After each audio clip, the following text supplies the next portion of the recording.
Mic check. Mic check.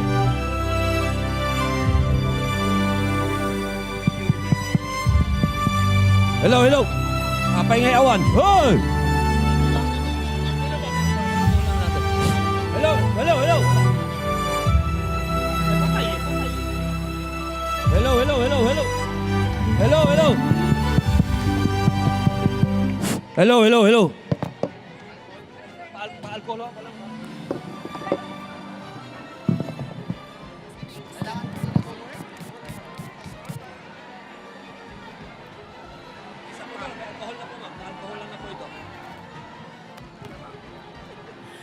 Mic check. Okay. Naririnig niyo ako? Okay. Okay na, sir, kasi makita man ako ng sa likod. Makita niyo ako? Oh. Okay lang.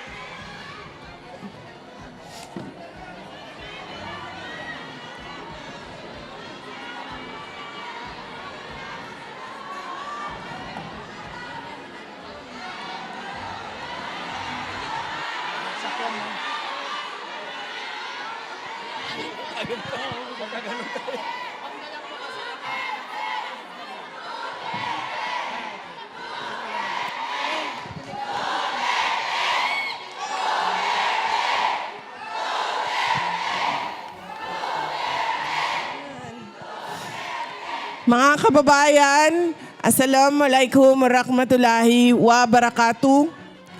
Madayaw ug maayong adlaw kaninyong tanan.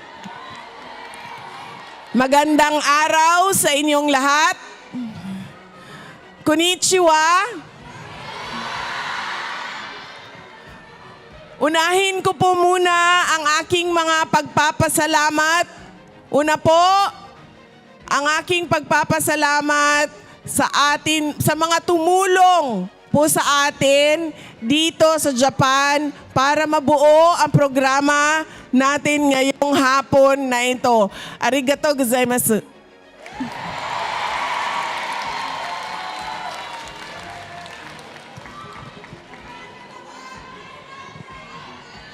Una po, ang RDPU o Nagoya. RDPU Nagoya. So iba pa pala yung sa Tokyo. Oh, okay. Sige. Oo, ang layo pala nitong Nagoya, ma'am, no? Kanina pa kami nawawala sa train, ma'am. Lumampas na kami, bumalik na kami. Tapos, nagkamali pa ng pasok yung ticket ko.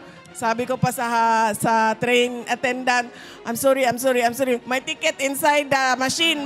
Get that.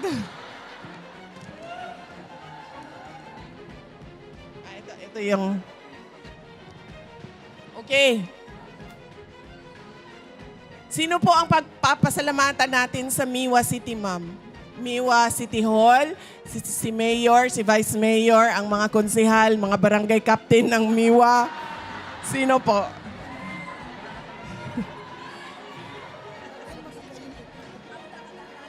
Ito ang sa Miwa. Okay. Ang hirap. Wait lang ha. Madami po sila, mga barangay kagawad. Umihara Yoshimasa. Thank you. Umihara Toyokuni. Fukushima Ichiro. Takatu Suzuki. You are owner of Suzuki vehicles?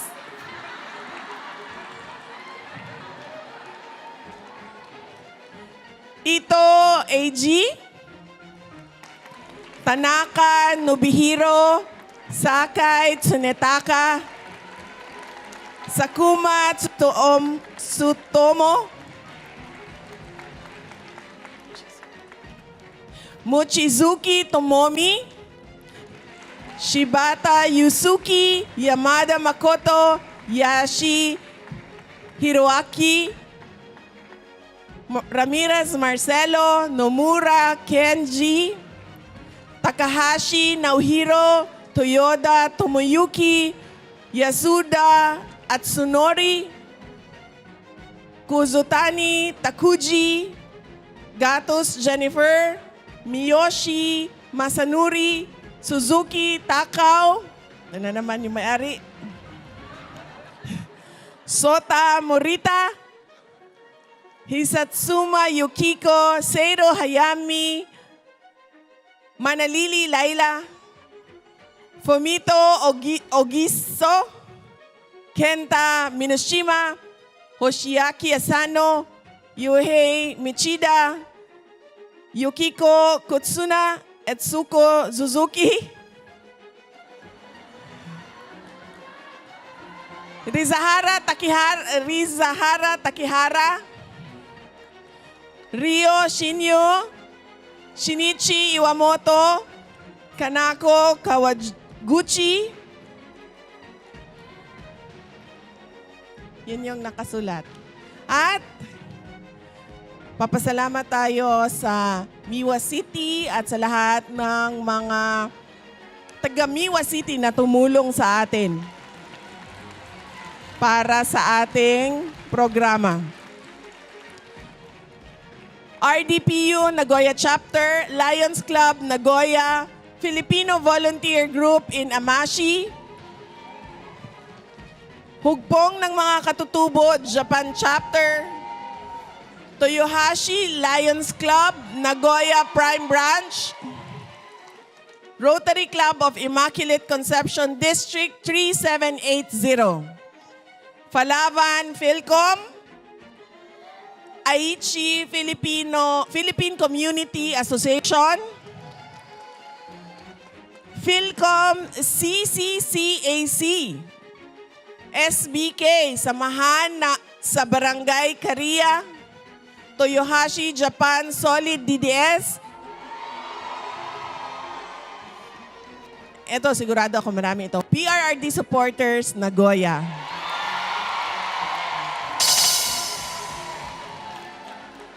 Nagoya Nakamura Lions Club Foreign Entrepreneurs Branch.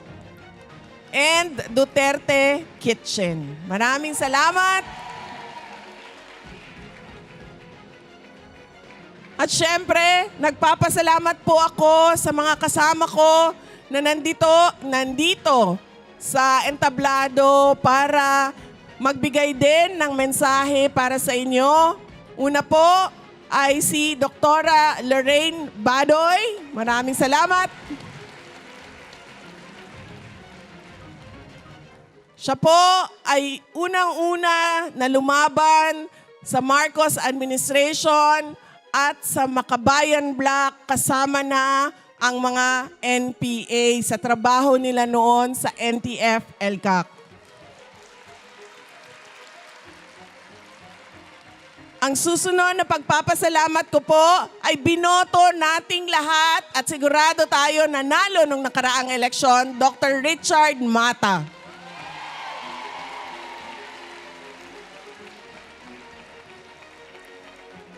Ang susunod po ay binoto din nating lahat at sigurado tayo nanalo noong nakaraang eleksyon.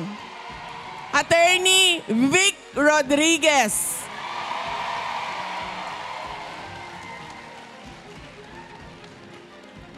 Ang susunod po ay kasama ko noong 2019, hugpong ng pagbabago, kampanya para sa mga senador ni dating Pangulong Rodrigo Duterte at kasama ko noong 2022 ng kampanya para sa akin.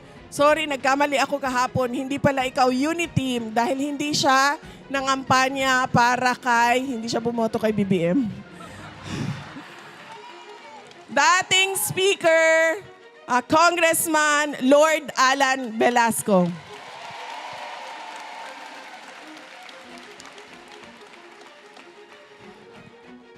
Wala po siyang dinalang president noong nakaraang eleksyon kasi hindi po gusto ng kanya. Ang unang-una pong naging kaaway ni Martin Romualdez ay ang asawa ni Lord Velasco, si Rowena Velasco. Yun.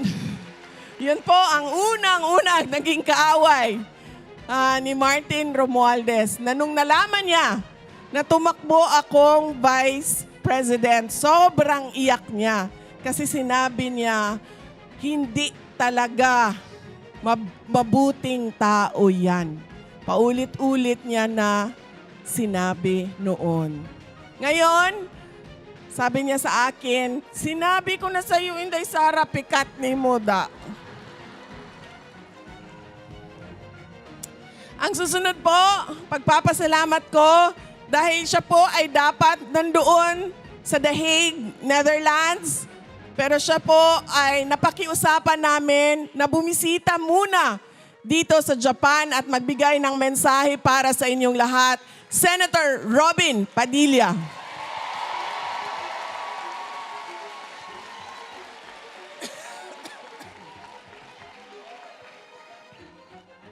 Ang susunod na pagpapasalamat po ay mula sa akin at mga kasamahan ko sa tanggapan ng pangalawang Pangulo. Nagpapasalamat po kami sa patuloy ninyo na pagtitiwala at patuloy ninyo na suporta sa aming opisina. Maraming salamat po sa inyong lahat.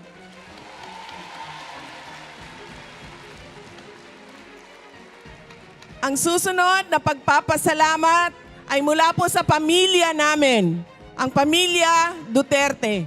Napakalaki.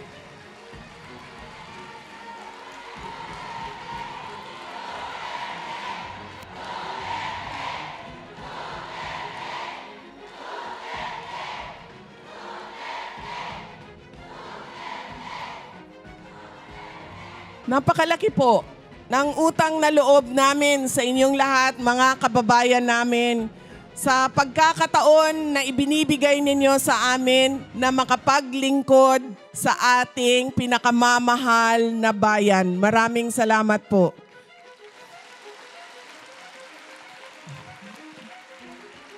Paulit-ulit kong sinasabi yan, dako kayo ang amo ang utang nga kabubuton kaninyong tanan, mga kaigsuunan namong Pilipino.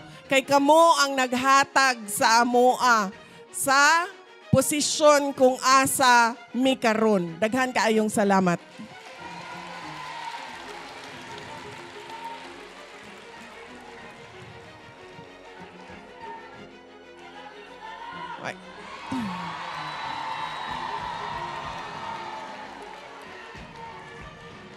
Mahal ko po kayo.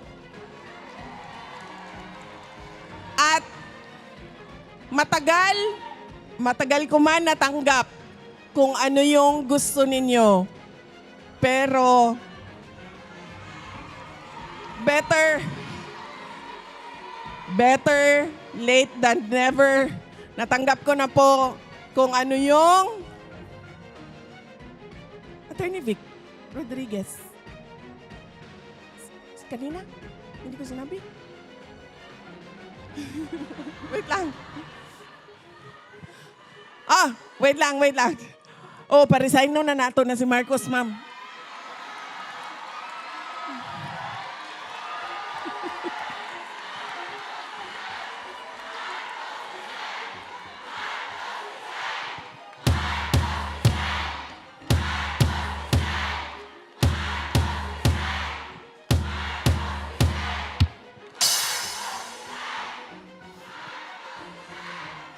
Pero bago natin siya pagbitiwin sa pwesto, pag-usapan muna natin kung ano ang kanyang ginawa.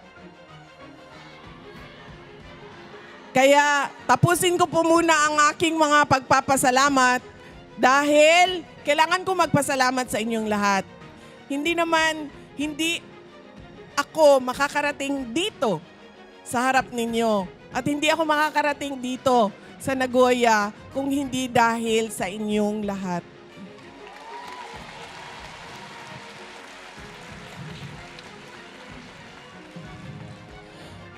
At meron pa po kaming isang kasama na binoto din nating lahat.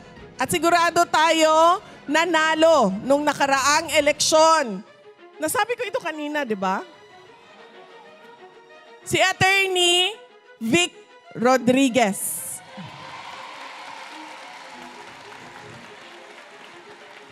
Alam niyo po, sinasabi nila nung mga nabudol ni Marcos, nagsasabi sila, kung nabudol man kayo, tingnan niyo si Inday Sara. Siya ang pinaka nabudol sa lahat.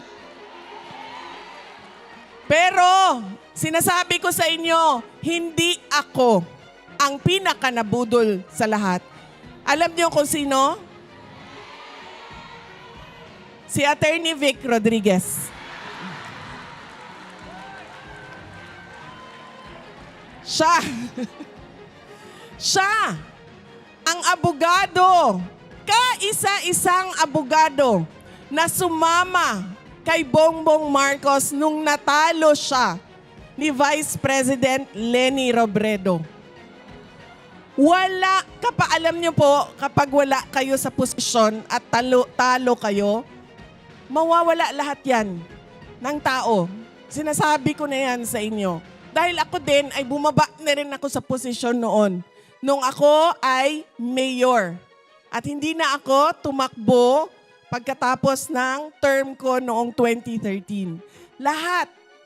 Wala na. Sabi pa nga ng asawa ko noon, Pasko ng 2012. December 2012. Ang daming mga pamasko. December 2013, kasi bumaba na ako ng July 31, wala na. Dalawa na lang ang regalo doon. Dalawa na lang. Ang isa, galing sa ninang namin sa kasal. Tapos ang isa, galing sa sobrang tagal na kaibigan ng pamilya namin. Yung may-ari ng Yellowfin Restaurant. Maalala ko yan. Kasi sabi niya, sabi na asawa ko, sabi niya, Tagalog siya, nung nakaraang taon, ang dami dito, nagpatong-patong. Sabi niya, December 2013, sabi niya, galing na lang kay Ninang, galing na lang Yellowfin. Nagtatawanan kami, ganun. Pag wala ka sa posisyon at wala kang power, nawawala lahat ng tao. Pero si Attorney Vic Rodriguez, sinamahan niya si BBM kahit talo si BBM.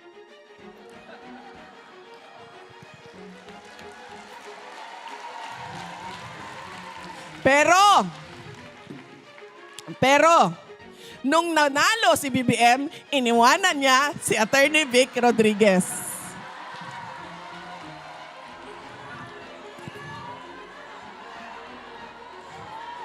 Ang pinakaunang nalagas, hindi ako. Kasi ako, nagtiis pa ako ng 2 taon. Kasi, para sa akin, sinasabi ko, kung makita lang naman nila sana na nagtatrabaho lang ako dito, baka ay hindi nila ako aatakihin at babanatan. Pinanghawakan ko pa yon na sana ay makita nila na nagtatrabaho lang ako. Kaya, nagtiis pa ako ng 2 taon. Mamaya, ikukwento ko sa inyo kung anong nangyari after 2 years. Pero yan ang sinasabi ko sa inyo. Hindi ako ang una, siya ang una. Siya ang pinakaunang nalagas. Nung mga pagpapasalamat ko po, mula po sa pamilya namin, ang susunod po na pagpapasalamat ay galing po kay dating Pangulong Rodrigo Duterte.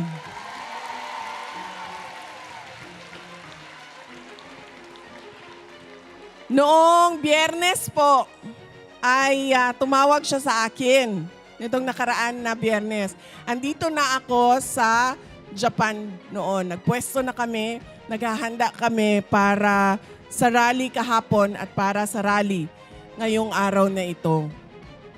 Tumawag siya sa akin. Ang una niyang sinabi ay, kamusta ka na?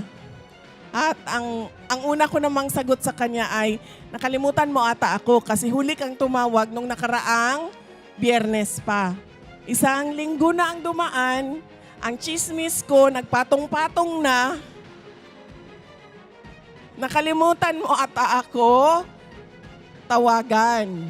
Sabi niya, pasensya ka na kasi minsan inuubos ni Veronica. Kasi meron lang oras kung kailan pwede tumawag. At kailangan niya hatiin yon sa aming dalawang magkapatid. Minsan, sa sobrang daming good news ni Veronica, ni Kitty, ay nauubos yung oras sa tawag. At merong mga araw din na ayaw niya tumawag. Ayaw niya makipag-usap. Yung mga araw na yon, nung nakaraang linggo, ay dahil sa mga nangyayari sa Pilipinas. Dahil sa mga eskandalo sa flood control at sa budget ng ating bayan. Ang susunod po na pagpapasalamat ay mula po sa akin para sa inyong lahat.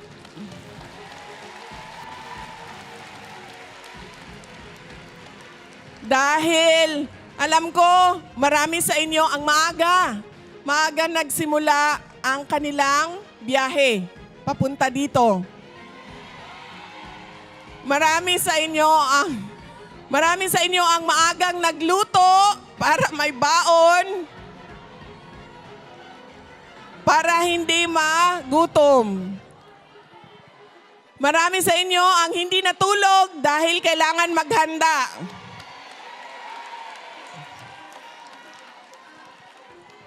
Marami sa inyo ang nagmamadali kanina at malayo ang binyahe. Kanina po, sa train station, dito na po sa Kida Station, nandun po kami sa baba, nag-aantay kami ng taxi. Tapos, may bumaba na mga Pilipina, 2. Narinig ko na kaagad yung boses nila, nasa taas pa lang sila. Sabi niya, dito na, dito na!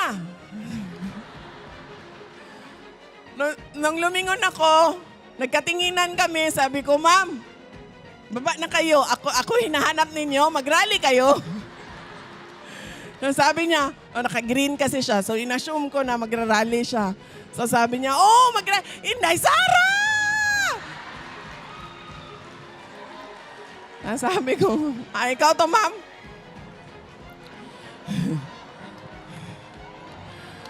Yan. Tapos, takbo na siya. Lumabas na siya sa ticket station. Tapos lumabas na siya. Tapos sabi niya, layo pa ng biniyahe namin. Sabi ko, kami din ma'am, ang layo pala ng lugar na ito.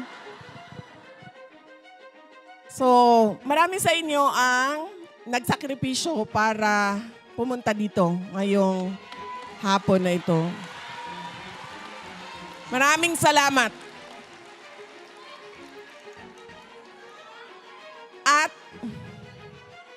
yes ma'am, ang instructions po sa akin sa organizer ay wag daw ako masyadong madaldal dahil gusto daw nila bigyan ng mas mahabang oras ang picture taking. Yan po ang instruction sa akin. Sabi niya, Inday Sara, wag masyadong madaldal. Dahil may picture taking pa tayo. At ang huling pagpapasalamat ay pagpapasalamat nating lahat sa ating Diyos. Dahil binigay niya sa atin ang araw na ito para tayo ay magsama-sama at para pag-usapan natin ang ating pinakamamahal na Pilipinas. Maraming salamat sa labaw na makagagahom sa tanan.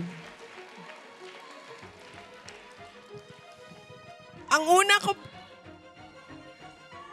mahal ko po kayo, ma'am. Sabi ko nga po, ma'am, matagal ko natanggap kung ano yung gusto ninyo. Pero sinasabi ko sa inyo, natanggap ko na siya, ma'am.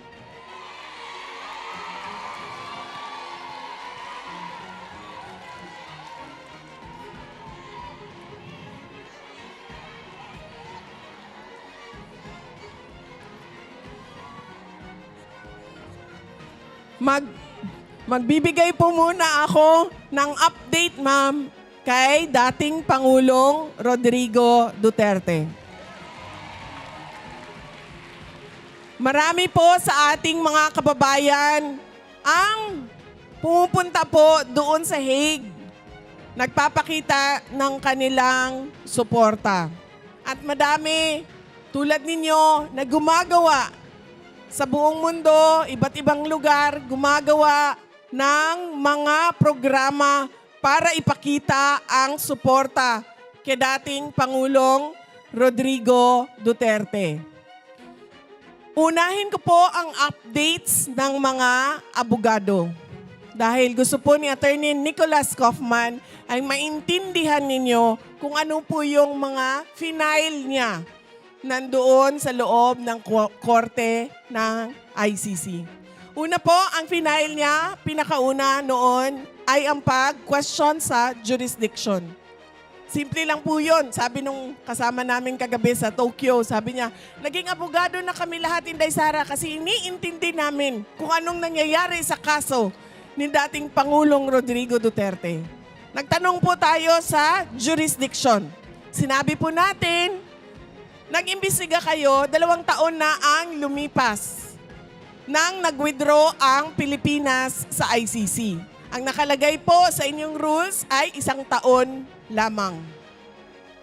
Yan po yung sinasabi namin na kine-question natin ang jurisdiction. Saan nyo kinukuha yung otoridad ninyo na mag-imbestiga? Kasi 2 taon na wala kayong ginawa. Tapos bigla na lang, meron na silang mga complainants, meron na silang mga witnesses. Ang susunod po na final ng abogado ni dating Pangulong Rodrigo Duterte ay yung interim release. Sa interim release po nakalagay sa Rome Statute ay ang isang akusado pwede mag-apply ng interim release bago ang trial. Nag-apply po si dating Pangulong Rodrigo Duterte. Medyo tumagal lang kami dahil nahirapan din kami humanap ng isang bansa na tatanggap sa kanya. At dahil wala akong pinagkakatiwalaan sa Pilipinas noon, nakausapin ko patungkol sa interim release. So ang ginawa ko, kinausap ko yung mga nakilala ko sa ibang bansa dahil sa trabaho ko. Meron akong mga nakasama, nakilala noon sa pag-ikot ko sa Southeast Asia dahil sa Department of Education at dahil sa trabaho ko sa Office of the Vice President. So kailangan ko pa silang kausapin at kailangan ko pa silang paintindihin kung bakit kailangan namin, ng pamilya namin, ang tulong nila. Kaya medyo tumagal kami, pero nakahanap din kami ng isang bansa na nagsabi, tatanggapin namin siya.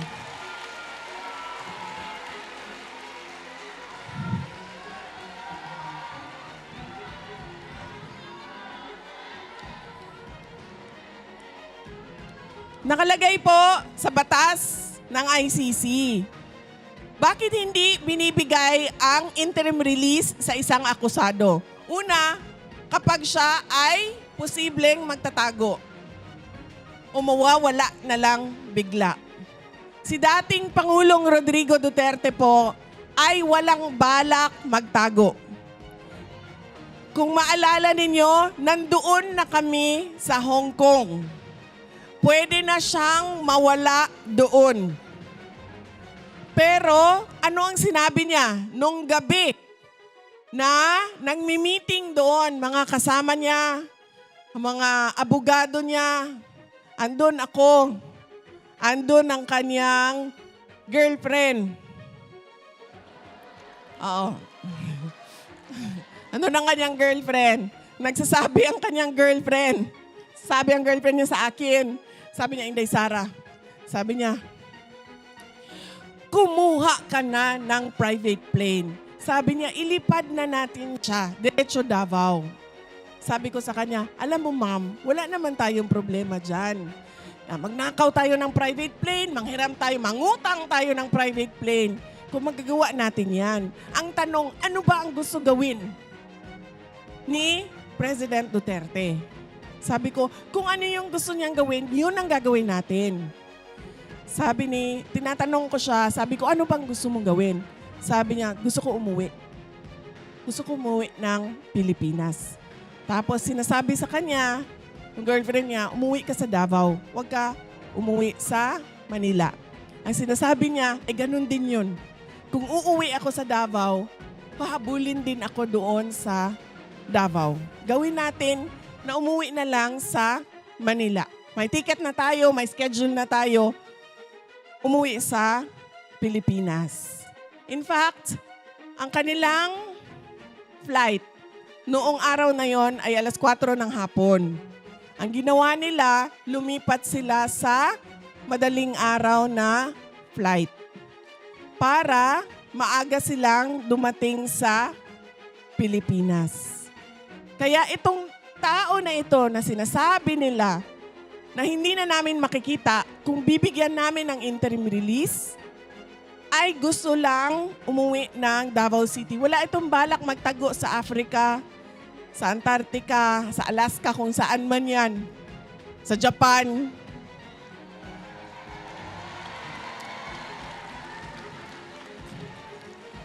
Wala siyang balak magtago. Dahil ang gusto lang niya, umuwi sa Davao City at gusto niyang mamatay doon sa Pilipinas. Paulit-ulit niya yan sinasabi. Gusto kong umuwi dahil gusto ko doon sa Pilipinas mamatay. Yan ang kanyang habilin. Totoo yan, ma'am. Yan ang sinasabi namin. Human rights. Yan ang sinasabi namin sa ICC. Kinuha nyo 80 years old na.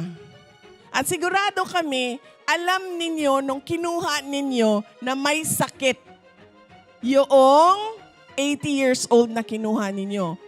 Paano namin nasabi? Kami nga na nanonood lang sa TV, nakikita namin na hindi na makalakad.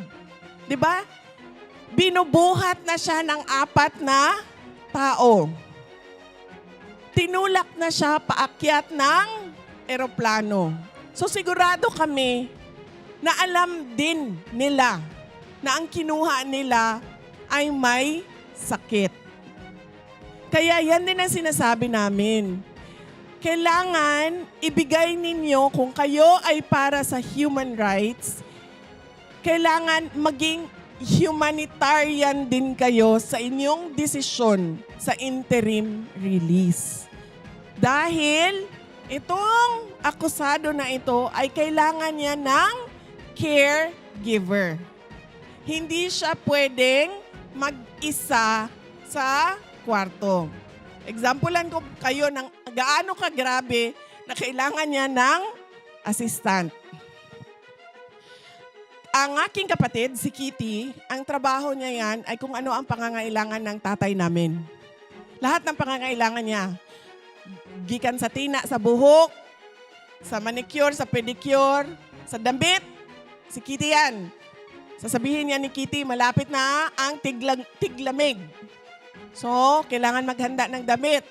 At sasabihin niya ni Kitty, ilabas na yung mga hindi ginagamit kasi iuwi na, ganyan. Ganyan ang trabaho niya. Lahat ng pangangailangan. Pagkain, tinatanong niya, PT, nag-PT ba? Lumabas ba? Naglakad ba? Ganon. Pagdating naman sa akin, ang trabaho ko ay puro lang politika at chismis.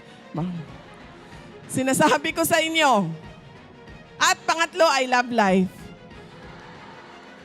Kasi si Kitty, ano pa medyo bata pa. So hindi siya open sa ang tatay niya ay madaming girlfriend.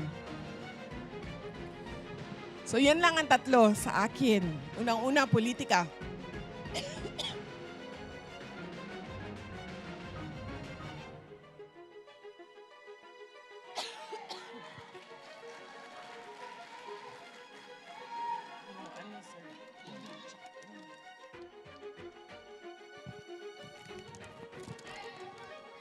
Ano ito? Basahin niyo nga.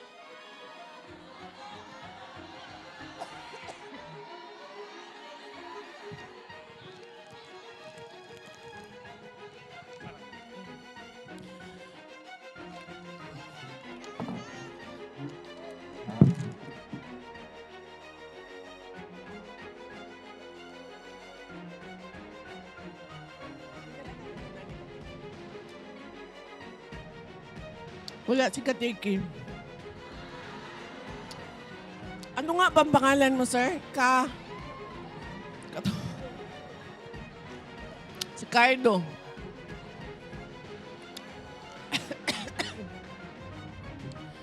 Yan ang boss ni Katiki. Yan ang boss niya. So, nasaan na ako, sir? Where am I? Kibalo kalison mangguning nga nang ginabarang ka ba? Huy, saba. Kagahapon ba? Kagahapon. Oh, mauna ni, kasaba na pod ko sa organizer, kaya wala na pod ko sa script. Kahapon ba? Sultian na mapakiton ta mo sa ako ang kanang pangontra sa barang nga.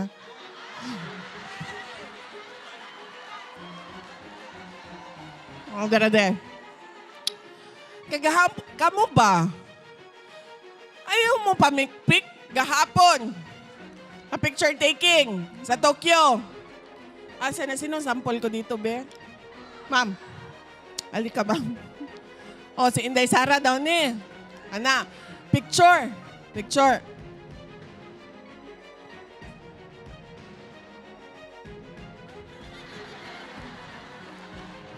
Ana, pagkaman na siya, God bless you.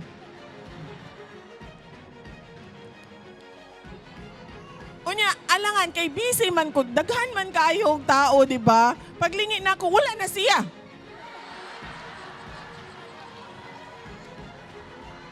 Mama, ibalik ma'am, ibalik. God bless you po kay para. Okay. Ana. Tayong ganina, anak ko sa kong kauban, anak ko, ilang ko kanang anaon. Magdala ko og ako ang, ano natin ma'am.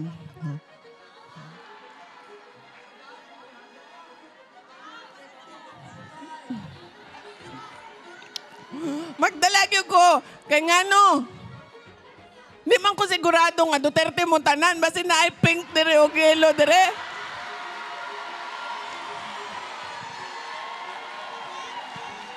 Sige, sige. Oh. Oh.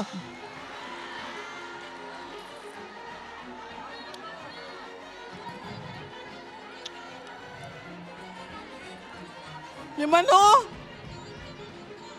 Oo, lagi-lagi kuha niya sa kanang. Oh. De, wala. Mga pink o yellow ka. Bala mo din na. Sige, pik-pik mo.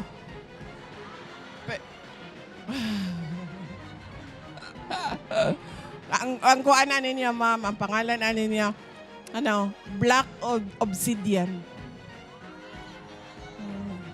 Black Obsidian.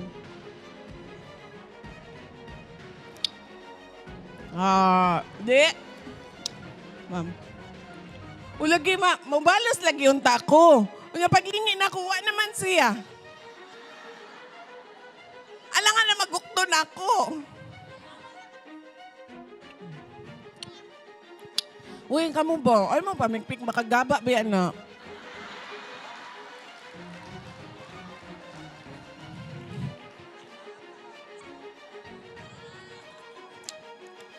Oo, uya.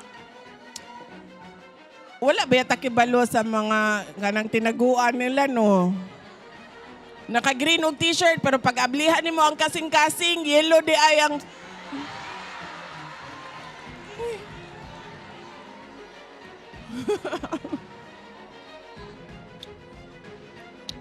Kadjut lang, asan ako sa ko istorya ba? Ma-distract manggod ko aning mga tao sa... Oh, wala siyang plano maglayas. Ang gusto lang niya umuwi ng Pilipinas. Pero alam niya na hindi siya makakauwi ng Pilipinas. Nag-submit siya sa ICC. Siyempre, katungod man na karapatan ng akusado na sabihin ang lahat ng dapat niyang sabihin para sa kaso niya.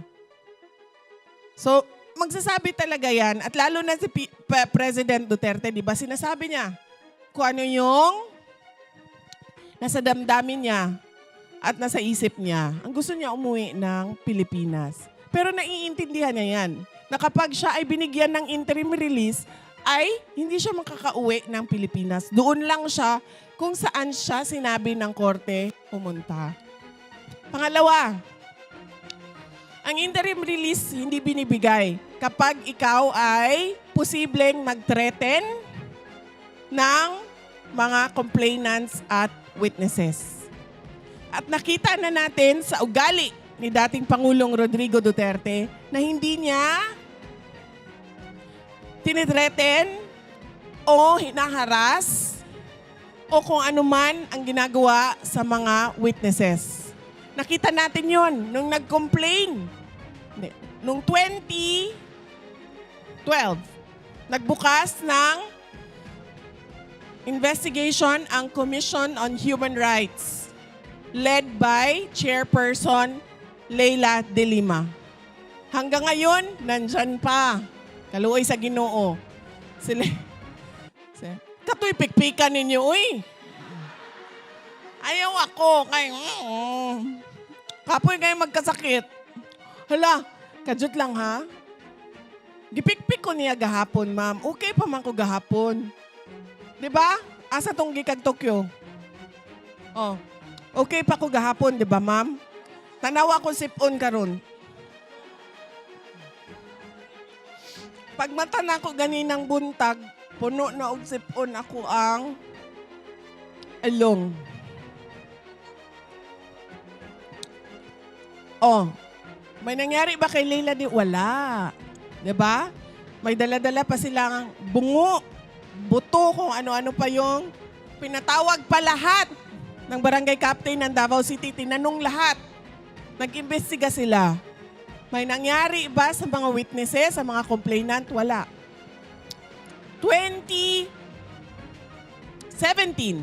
nagreklamo si Senator Antonio Trillanes. Mao lagi na, mao na dapat pikpiko ninyo. Hila-hila niya. Hila-hila niya yung mga witnesses niya. Maalala ninyo? Nagbukas sila ng Senate hearing. Pinaupo ang mga witnesses. Anong sinabi ni dating Pangulong Duterte? Sige, pabayaan nyo sila. Mag-imbestiga sila. Sige. Anong gusto nilang tanungin? Sige. Wala sa ugali niya o sa ginawa niya noon na makakapagsabi ang prosecution na gagawin niya yan ngayon. Hindi nga niya ginawa noon nung siya ay presidente. Ngayon pa ba? Nahirap na maglakad? Ang susunod ay posible ka pang mag-commit ng iba pang krimen o itutuloy mo ang mga krimen mo. Hindi natin nakita, kasi sinasabi ng prosecution, mayor siya eh. Binoto siya ng mga tiga Davao City. So posibleng siya ay itutuloy niya ang kanyang mga ginawang krimen. Pero nakita natin na hindi din nag-oath si dating Pangulong Rodrigo Duterte.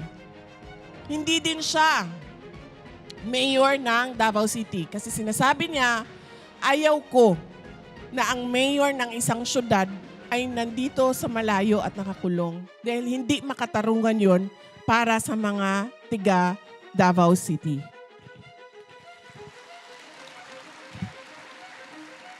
So ano pa ba ang basihan ng ICC na hindi bigyan ng interim release? Wala na. Hindi yan tatakbo, hindi yan magtitreten ng witnesses, wala sa ugali niya yan, at hindi yan mag-commit ng iba pa kunong mga krimen. Dahil wala yan sa kanyang disposisyon, behavior, attitude noon, lalo na ngayon. Ang gusto na lang niya ngayon ay makita ang kanyang mga girlfriend. Nung isang beses, sinasabi ko sa inyo, tatlong bagay lang yan makakuan sa iyang dugo ba, makabuhi sa iyahang dugo. Politika, chismis, tsaka love life. Nung isang beses, sabi ko sa kanya, isang beses na tumawag siya, sabi ko sa kanya, sabihin mo nga sa akin kung ano yung mga pangalan ng mga girlfriend mo. Panigurado lang na nalista ko lahat. So sinabi niya, ito yung mga asawa ko, ito yung mga girlfriend ko. Sabi ko, kompleto na ba yung listahan na ito? Kasi para pag nag-away-away sila, alam ko kung sinong hindi kasali sa away at dapat kasali sa away.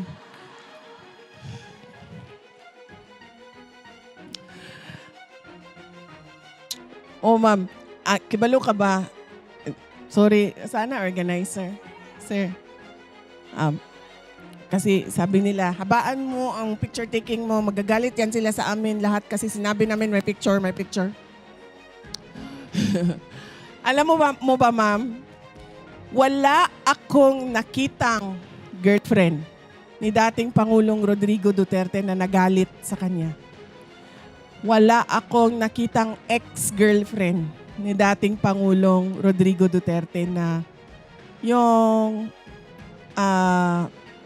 pangit yung breakup nila. Wala.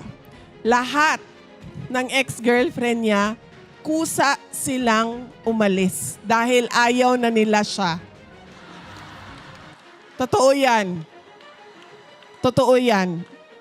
Umalis na lang sila dahil ayaw na nila si PRRD.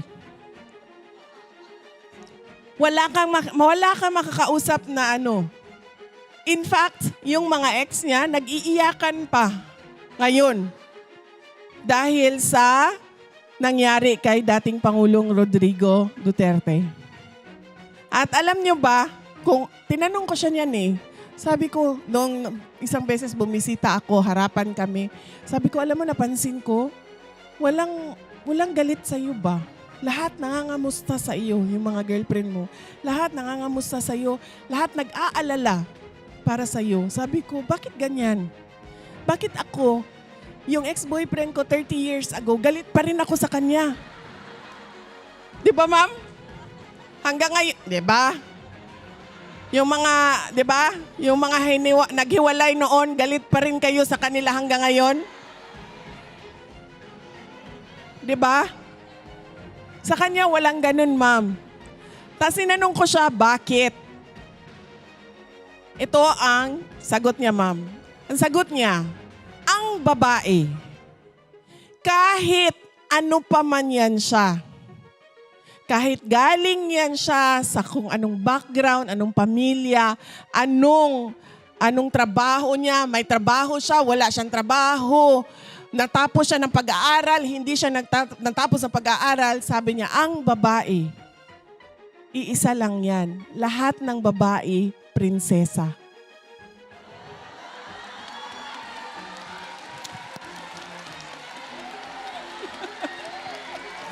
Diba?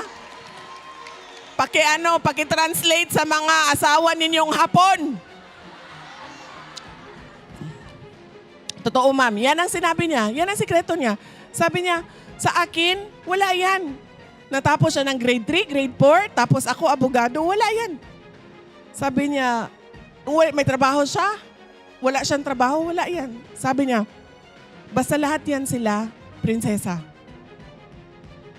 So lahat yan sila para sa kanya ay pinagsisilbihan.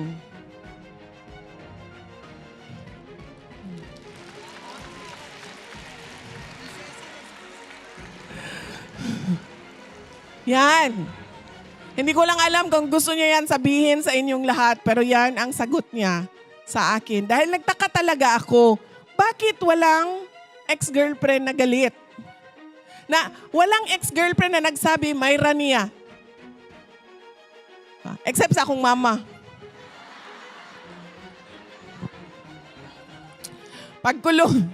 Pagkulong sa akong papa ni anak akong mama, may rapod na niya, day.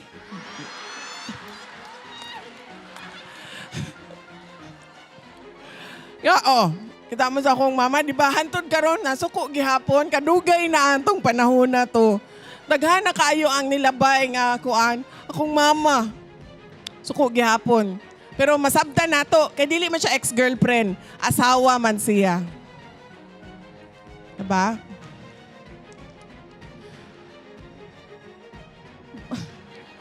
Ha? Oo, ganyan.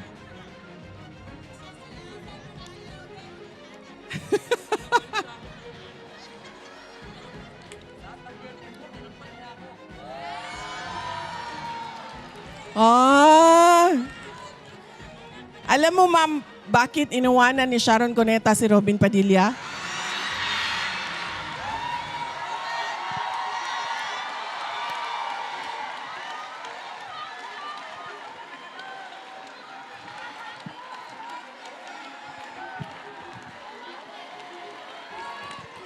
Yan. Ganyan ang mga gusto ni PRD na mga chismis. Ma'am, pagalitan na ako ng organizer. Hindi, Sarah, hindi ito panahon ng chismis.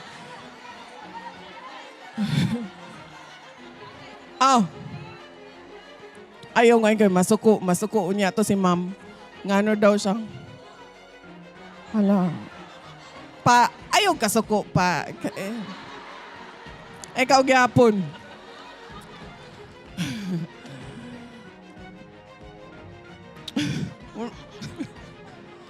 Ma-distract man ko sa inyo, ha, ma'am. So, ma'am, sa tinuod lang. Basta Pilipina, gwapa yun na. Diba? Sabi ni Senator Robin Padilla, gwapa na, mabango pa.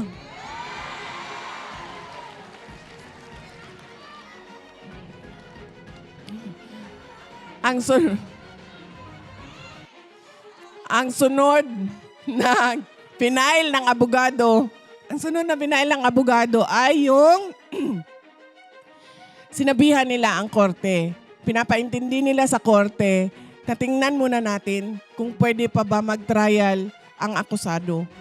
Kaya po, hanggang ngayon ay hindi pa inaaksyonan yon na nag-file sila nung sinasabing competency. Tingnan natin kung ang akusado ay makapag-trial pa. Meron kaming mga expert, kumuha kayo ng mga expert at maglitis tayo, mag-hearing tayo sa kapasidad, competency ng akusado na mag-trial. So yan po yung tatlo na mga pending na mga dokumento na hanggang ngayon ay inaantay ng abogado kung ano ang desisyon. Ang corruption.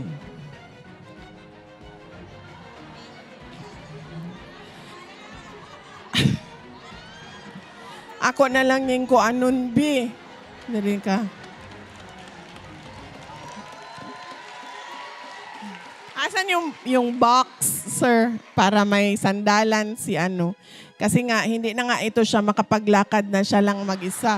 Kaya kailangan natin ng box dito.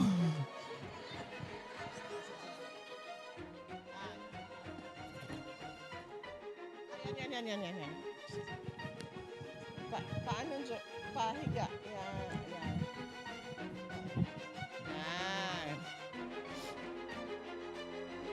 Ah. Nahirapan na nga yan siya maglakad, kaya kailangan ng tulong.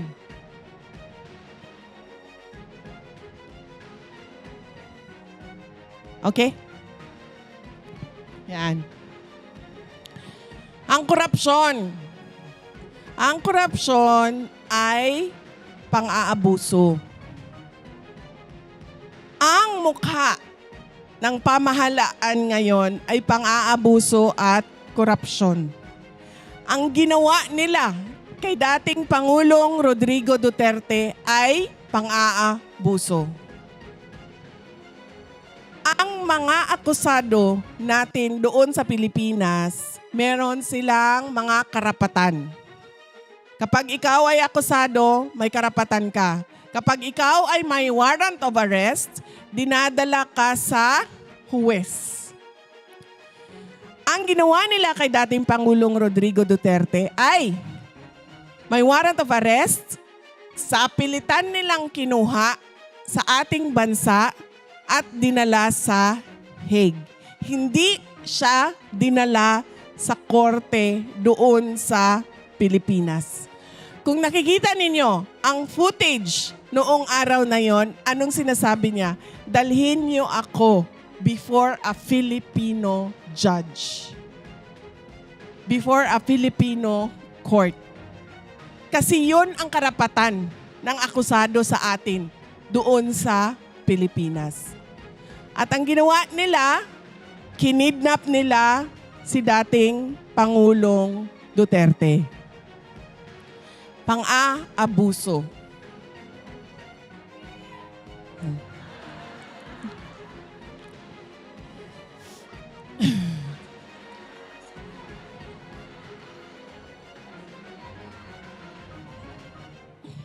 Ano pa? Ano pa ang kanyang offense sa bayan at sa taong bayan? Si Attorney Vic Rodriguez nagsabi na, magpa-drug test ka. Diba? Naalala nyo? Sabi ni Attorney Vic Rodriguez, magpa-drug test ka. Alam niyo po, sa oath ng Pangulo at ng pangalawang Pangulo, napakasimple lang po kung babasahin ninyo sa Konstitusyon. Ang sabi lang doon, preserve and defend the Constitution, implement its laws, and consecrate yourself to the service of your country. Hindi lang basta-basta kung anong sinabi na, hindi lang basta-basta kung anong word, salita ang ginamit. Ang sinabi doon is consecrate. Ibig sabihin, yung kabuuan mo na pagkatao, hindi na yan sa iyo. Ibinibigay mo yan sa bayan. Kaya, kapag sinabi na magpa-drug test ka, hindi ka pwedeng humindi. Ikaw na presidente ka, ikaw na vice-presidente ka, hindi ka pwedeng humindi. Kaya nung sinabi nila, maalala ninyo noon, sabi ng mga congressman, may sira sa ulo si Inday Sara. Ano sabi ko? Mag-neuropsychiatric exam tayo. Kasi hindi ka pwede nang humindi. Kasi you consecrated yourself to the service to the Filipino people. Kaya hindi ka pwedeng humindi niyan. Ang tawag dyan, betrayal of public trust.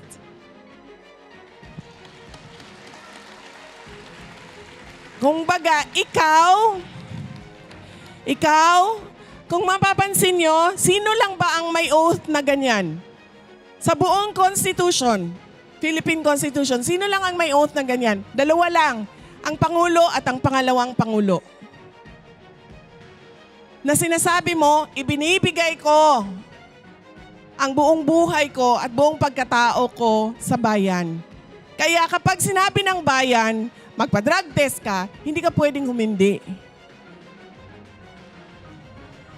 Kapag sinabi ng bayan, magpa-neuropsychiatric exam ka, hindi ako pwedeng humindi. Sasabihin ko lang yan, oo.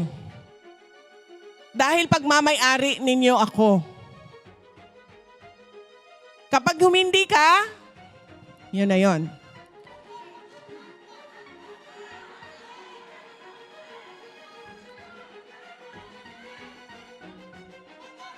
Anong betrayal of public trust sa Tagalog? Anong betrayal of public trust sa Tagalog?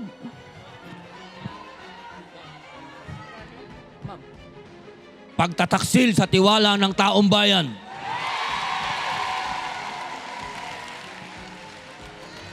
Nagtataksil ka sa tiwala ng taong bayan. Ano pa? Bumirma ka. Pangulo ka. Dapat ang trabaho mo ay pasadahan ang buong budget. Dahil sa iyo yan ang galing. Ikaw ang nagsimula ng budget. Pinatawag ang lahat ng opisina ng Department of Budget and Management. Pinag-usapan ninyo kung ano yung budget. Ibibigay mo yan sa Congress, sa House of Representatives. Dadaan sa kanila yan, Senate at House. At pagkatapos niyan ay pipirmahan mo yan bago yan maging batas. Dahil ang pirma mo ang magbibigay dyan ng bisa. Kung wala kang pirma dyan, hindi batas yan, hindi pwedeng gamitin ang pera. Ibig sabihin, bago mo pirmahan yan, dapat binasa mo yan ulit. Kasi kailangan mo tingnan kung yung budget mo na sinubmit ay yun ang lumabas at pinapapirmahan sa iyo. Pumirma siya ng budget na may mga blanco. Hindi pwede yun. Anong tawag nun?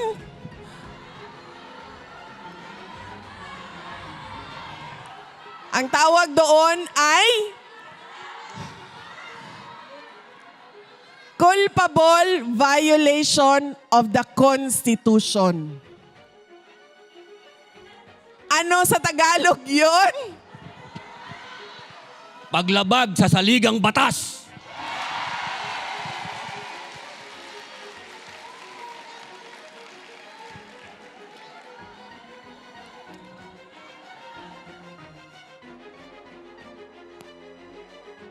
Kinuha ang budget sa PhilHealth. Dito talaga ako natatawa. Pati si Attorney Vic natatawa na rin. Kinuha ang budget sa PhilHealth. Sinasabi nila, tama yan. Tama na kunin yan. Yung savings dyan sa PhilHealth, kukunin talaga yan dahil gagamitin yan sa mga projects na hindi naman natin alam kung ano yung mga project na iyon. Sige, kuha. Pagkatapos ngayon, sinasabi nila, ibabalik namin yung kinuha sa PhilHealth, kukunin namin sa DPWH savings. Paano ka nagkaroon ng savings? Na unang-una, hindi ka pa nagsasabi kung ilan ang savings mo. Pangalawa, may deficit nga tayo. Kulang nga yung pera. So saan ang galing yung kung ano? Kaya sinabi ko, hindi na siya nahihiya sa panlilinlang pambubudol sa mga tao.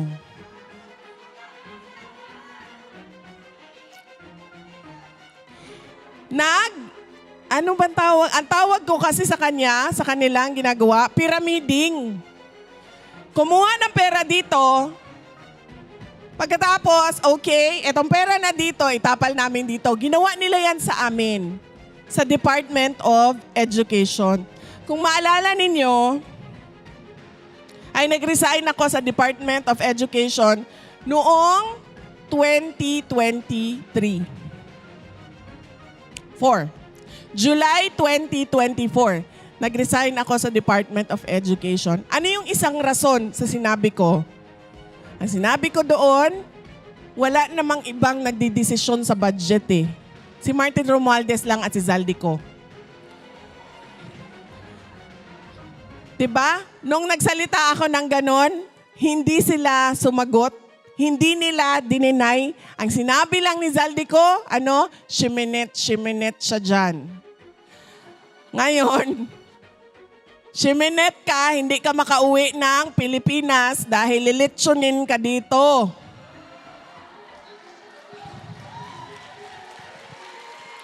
Ay, doon pala. Nasa Japan tayo. Sabi ko, ang ginawa nila sa amin, sa Department of Budget, sa Department of Education. Unang taon, sabi nila, kami ang magsasabi, House of Representatives ang magsasabi kung saang distrito pupunta ang school building program. Sabi ko, hindi pwede, may department order kami eh. Kailangan niyo sundin yung mga requirements. Sa susunod na taon, ayaw na nila sundin yung requirements. Anong ginawa nila? Pinaghati-hatian nila per legislative district, inattach nila yung paghati-hati nila sa budget. Kaya nung lumabas ang budget, nandun na ang listahan. At kung makikita mo, iilang legislative district lang ang naghati-hati sa budget ng Department of Education. At hindi lang yan, nagpiramiding pa sila. Kinuha nila ang budget ng repairs. Hindi ko na maalala, i-check ninyo ang data, sinabi ko na ito noon, parang maalala ko 4 billion. Kinuha nila sa repairs, nilagay nila sa school building program. Nilipat lang nila ang pera, walang bagong pera. Nilipat lang nila, dinagdag nila doon, tapos sinali nila sa pinaghati-hatian nila. July 2024, magsisimula na ang pakikipag-usap sa Kongreso sa budget. Hinihingan na ako ng signature ng Undersecretary, Chief of Staff namin. Sabi niya, pirmahan, kailangan mo magdesisyon, pirmahan mo. Sabi ko, anong sinabi doon? Pareho din ba sa nangyari nitong nakaraang taon? Sabi, oo, ganyan din ang mangyayari. Sila din ang magsasabi saan pupunta na distrito. So sabi ko sa kanya, hindi ko kayang pumirma. Sabi niya, ano ang gagawin mo? Hindi ka pwedeng umalis. Dahil kapag umalis ka, babanatan ka nila. Sabi niya, hindi ka pa nga nakaalis, binabanatan ka na. Kakapanalo mo pa lang, lumabas na ang witness ni Trillanes at sinabi, kasama ka sa Davao Death Squad. Diba? Hindi, nakaupo ka na cabinet secretary, lumabas na si Lisa Marcos at sinabing, you crossed the line. Sabi niya, kapag umalis ka dyan, yan lang yun ang nagpipigil sa kanila. Yung posisyon mo sa DepEd ang nagpipigil sa kanila na hindi ka tuduhan ng atake. Sinabi ko sa USEC, sabi ko, hindi ko kaya. Okay na lang. Sabi ko sa kanya, hindi ko ibibigay yung pirma ko. I-impeach na lang nila ako. Ayun nga ang nangyari.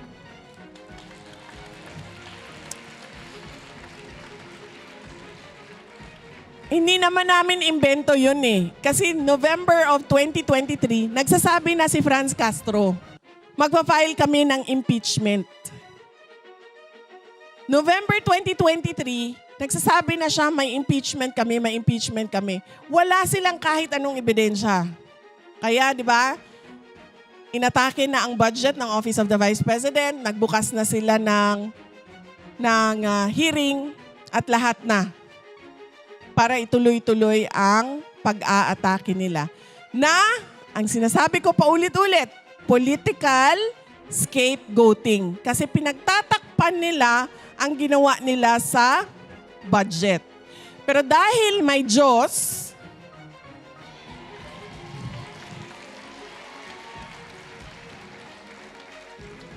dahil sa kagustuhan ni BBM na sabihin kung ano yung gusto marinig ng taong bayan, ano sinabi niya? Mahiya naman kayo.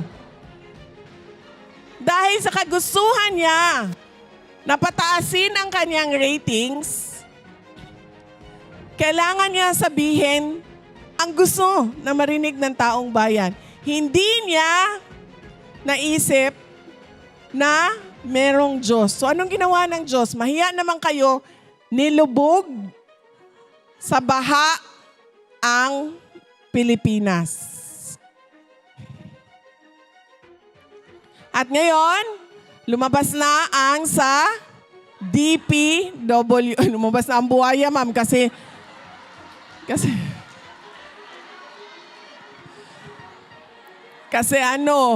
tumaas na ang tubig. Naglabasan na ang buhay. Uy, sandali. Nakita ninyo yung buhaya namin sa Davao? Nakita ninyo yung cake naming malaki? Oh. May buhaya din kami na lechon. Pero yung cake, nandyan na rin ata. Nandyan na. Ando na ang... Noong kami iniimbestigahan nila, kahit wala silang mahanap na rason para ikulong ang Undersecretary, si Yusek Lopez ng Office of the Vice President, kinulong nila. Ngayon, na lahat nagsasabi, kahit contractor, nagsasabi, kahit ibang congressman nagsasabi, si Zaldico ang susi sa pagkuha ng pera. Anong ginawa? Pinabayaang umalis ng bansa. Dahil daw merong heart problem. May medical leave daw. Bakit nung okay pa sila ni BBM, wala siyang problema sa puso? Bakit ngayon biglang meron ng problema sa puso si Zaldico? Diba? Nagawa nilang mang-kidnap ng mga bata sa Turkey. At hindi yan gawa-gawa, ha? May papel yan sa loob ng gobyerno ng Pilipinas kung paano nila ginamit ang tao, ang mga military para magkuha ng bata sa Turkey. Nakuha nilang kunin si dating Pangulong Rodrigo Duterte sa Pilipinas ng sapilitan. Bakit hindi nila mapabalik si Zaldico sa Pilipinas? At bakit hindi nila magawang ipasok sa detention unit ng House of Representatives si Martin Romualdez? Bakit?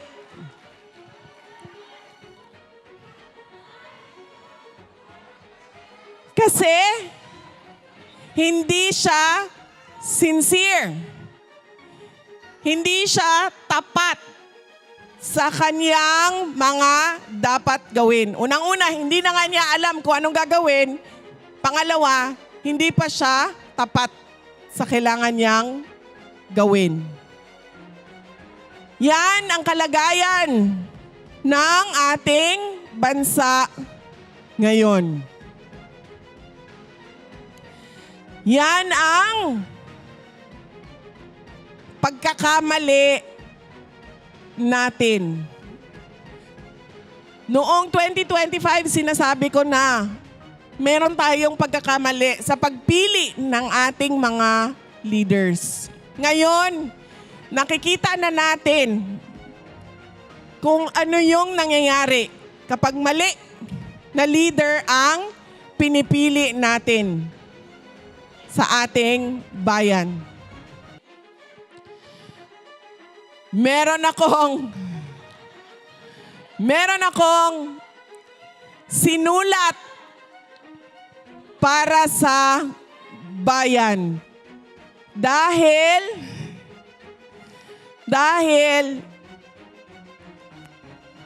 paniwala ko, mas maiintindihan ninyo kung ano yung saloobin ko, kung isusulat ko siya.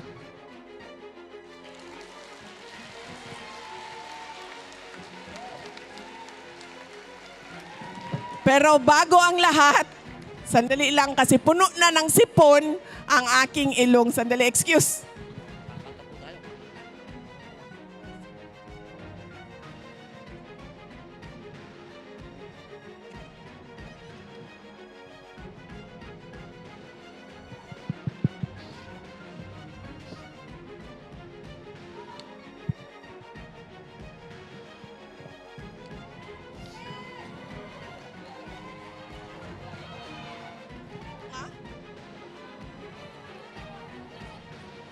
Okay.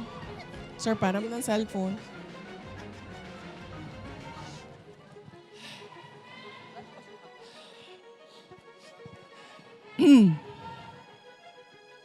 Thank you, sir.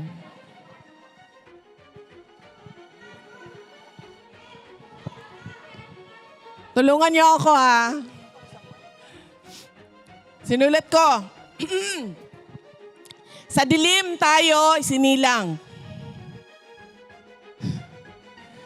Sa hirap tayo nagdurusa.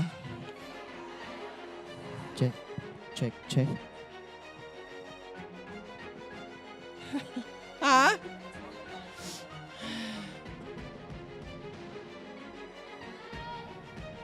O sabon?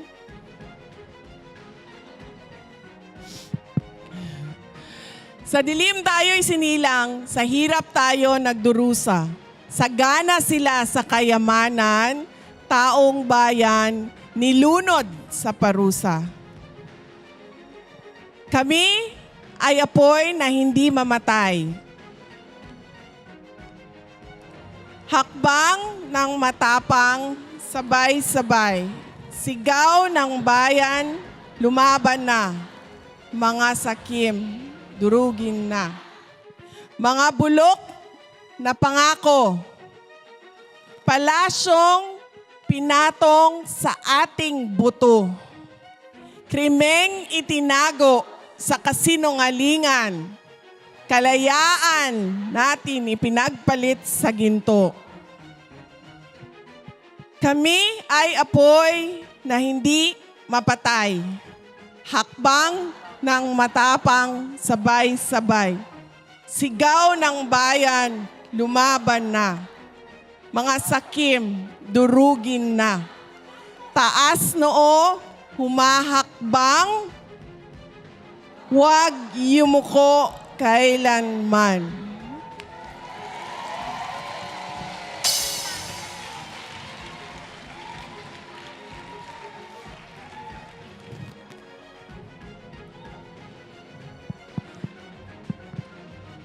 Sa dilim tayo isinilang. Sa hirap tayo nagdurusa. Sagana sila sa kayamanan. Taong bayan nilunod sa parusa. Kami ay apoy na hindi mamatay, hangbang ng matapang, sabay-sabay sigaw ng bayan, lumaban na. Mga sakim, mga bulok na pangako, palasyong pinatong sa ating buto. Krimeng itinago sa kasinungalingan. Kalayaan natin ipinagpalit sa ginto. Kami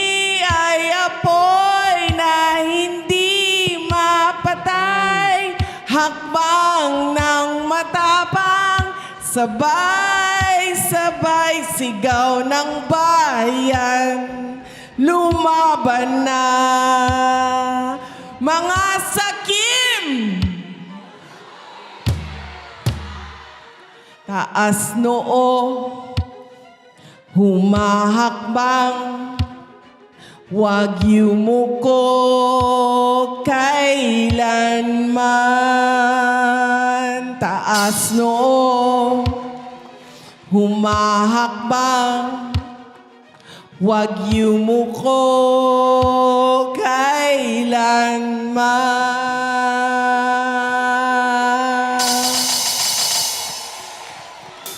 Mga kababayan, mahalin natin ang Pilipinas para sa Diyos, sa bayan, at sa bawat pamilyang Pilipino.